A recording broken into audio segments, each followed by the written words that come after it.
The money taboo. In many households, money is something that gets whispered about, argued over behind closed doors, or simply never mentioned at all. Children raised in this kind of silence don't grow up financially neutral, they grow up financially anxious. When kids have no frame of reference for how money works, they fill the gap with whatever they observe or feel. And what they usually feel is that money is dangerous, shameful, or too complicated for them to understand. That emotional weight follows them into adulthood and shapes every financial decision they make. Unstructured allowance. Handing a child $5 every Friday and calling it a lesson isn't financial education, it's just gifting with extra steps. The allowance itself isn't the problem. The problem is when it comes with no expectation, no context, and no conversation. A child who receives money without any connection to earning, saving, or prioritizing learns only one thing. Money appears, and then money gets spent. The habit of receiving without thinking becomes extremely hard to unlearn later. Financial sheltering. The instinct to protect children from stress is completely understandable, but there's a significant difference between shielding a child from adult burden and hiding reality from them entirely.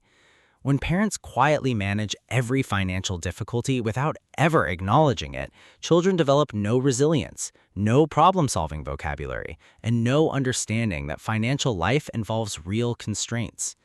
The kid who never hears "we can't afford that right now" never learns how to say it to themselves or how to plan so they don't have to. No bad purchases. Most parents intervene the moment a child wants to spend their birthday money on something obviously terrible. The impulse makes sense.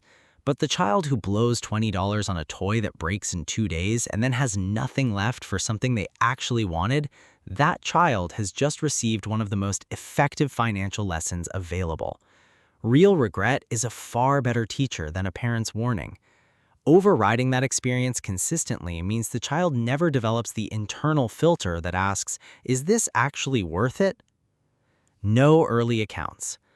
A teenager who has never seen a bank balance, never watched interest accumulate, and never had to make a decision about where money sits is starting from zero at exactly the moment life gets expensive. Banking isn't just a practical tool, it's a framework for thinking about money as something that lives somewhere, moves somewhere, and does something. Delaying their exposure until college means the first time a young adult manages real money, they're also managing real consequences, with almost no practice behind them. Invisible budgeting. Children who grow up in homes where the financial machinery is entirely hidden, where groceries just appear, utilities just stay on, and rent just gets paid, have no understanding of the ongoing cost of a life. They see spending as something that happens in stores, not something that runs quietly in the background every single month. When they eventually have to pay for their own lives, the sheer volume of recurring expenses hits them as a genuine shock. It's not that the information was complicated, it's that they were never shown it existed. Price bias. A parent who consistently equates expensive with good or cheap with inferior is quietly installing a bias that will cost their child real money. Value is contextual. Something inexpensive can be the smarter purchase, and something expensive can be a waste. But children absorb the emotional signals their parents attach to price tags more than they absorb logic. The kid who grows up hearing "you get what you pay for" as an all-purpose rule will overspend on things they don't need and feel vaguely uncomfortable making cost-conscious choices, even when those choices are completely reasonable. Mystery income. Children understand that parents go to work. What they often don't understand is what that means in real, concrete terms, how hours translate to income, how income gets divided, how much of it disappears before it ever arrives. When kids have no sense of what earning actually looks like on a mechanical level, they can't develop a proportional sense of what things cost relative to effort. Saying "we can't afford it" lands very differently when a child has some grasp of what affording something actually requires. Invisible credit. To a young child watching a parent top a card or click a button, there is no visible difference between having money and not having it. The friction is gone. The pain of parting with something is gone. Without any explanation of what credit is, how it works, and what happens when the bill arrives, children absorb a deeply distorted model of how purchasing works. They grow up thinking the card is the money, and the consequences of that misconception compound over years of adult financial life. Earning without growing.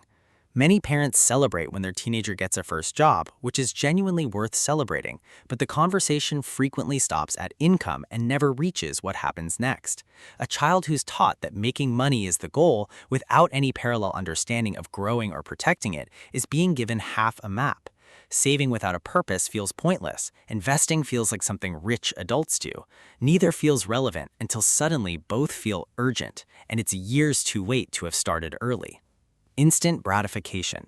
Delayed gratification is not a personality trait some children are born with and others aren't. It's a skill, and like any skill, it requires practice under conditions where something is actually at stake.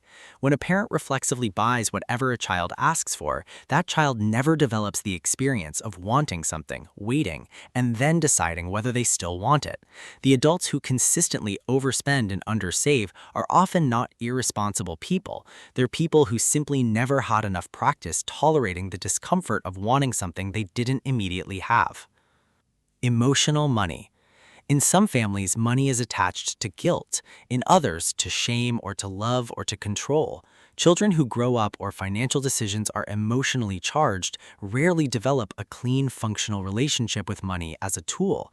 Spending can feel rebellious, saving can feel punishing, and any financial conversation triggers a complicated emotional response. Untangling that in adulthood is genuinely difficult work, not because the financial concepts are hard, but because the emotional wiring runs deep. The school assumption. Financial literacy curriculum exists in some schools and is entirely absent in others, and even where it exists, it's rarely comprehensive or applied to anything real in a student's actual life. A child who learns what a budget is in a classroom but has never held a real budget in their hands hasn't really learned how budgeting works. Parents who assume formal education will cover this tend to discover, usually when their child is already an adult, that it didn't, or at least not in any way that stuck. Financial education that happens at home in real time around real decisions tends to be the kind that actually shapes behavior. No modeled reflection.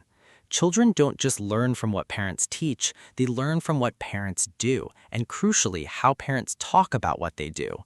A parent who makes a financial mistake and never acknowledges it models perfection that doesn't exist.